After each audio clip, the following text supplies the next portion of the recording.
Well, hello.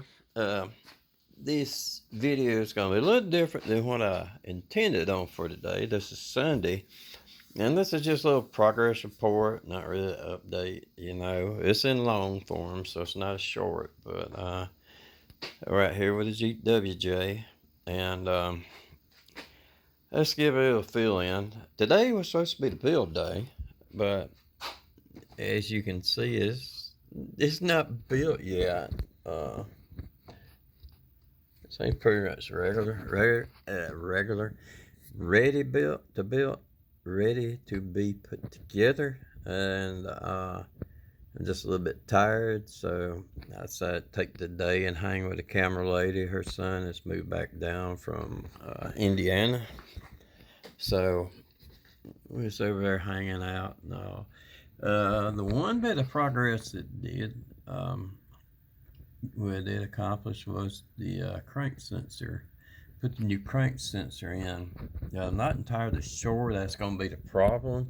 It threw the code, the cut off, and I have to let it sit, cool down a little bit. And it threw the codes would be the P codes. I can't remember what they were, but one of them was the cam sensor. Right there. Right there. And the crank sensor, which is back there, almost impossible to get to. I've done it before, but I wasn't sure about how I had it set in or seated in properly.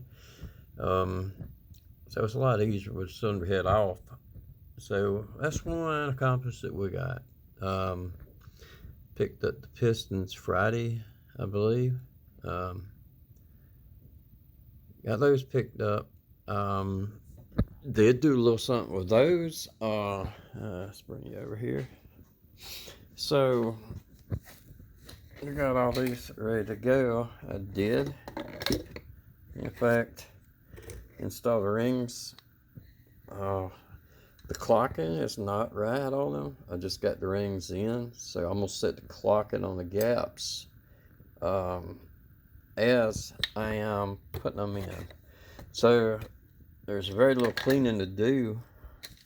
I will go back underneath, and I'm not gonna crawl up under there, but up underneath there, I'm gonna clean, make sure that the crankshaft journal holes are clean. I don't have any instructions. When I honed it, it had a lot of the it would be dust, basically mixed with the cutting fluid that I used.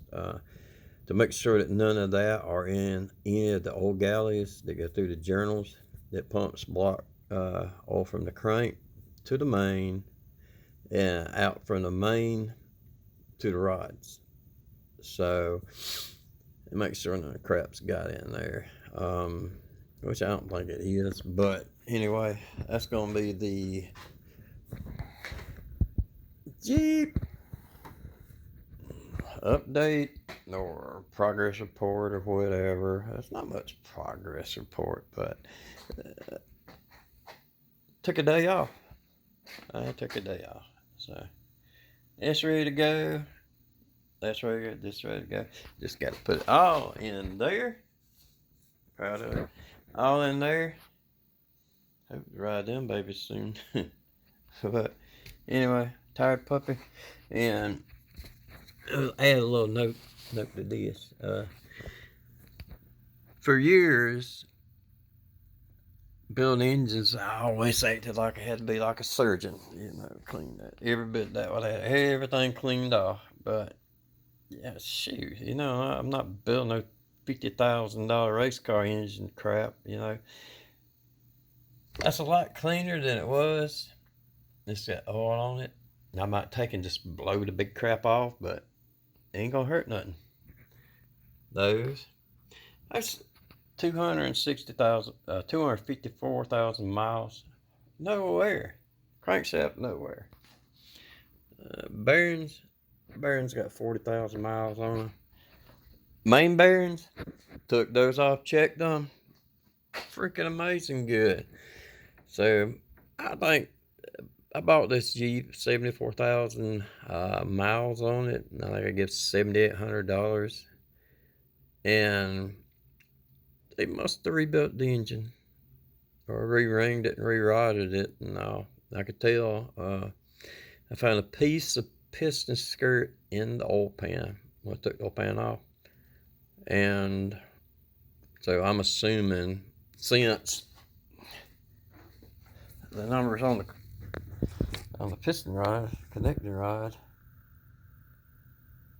I don't know how you can see it, but I think that says 2. But anyway, it had 2, it had 2 of the same or 3 of the same, piston rods. So the numbers on the piston rods, connecting rods. So I'm assuming they put some different pistons in. Plus, I put a couple of junkyard pistons in myself when I blew that piston. But anyway, the long window on this video is supposed to just been a few minutes. I knew it's going to be too long for a short.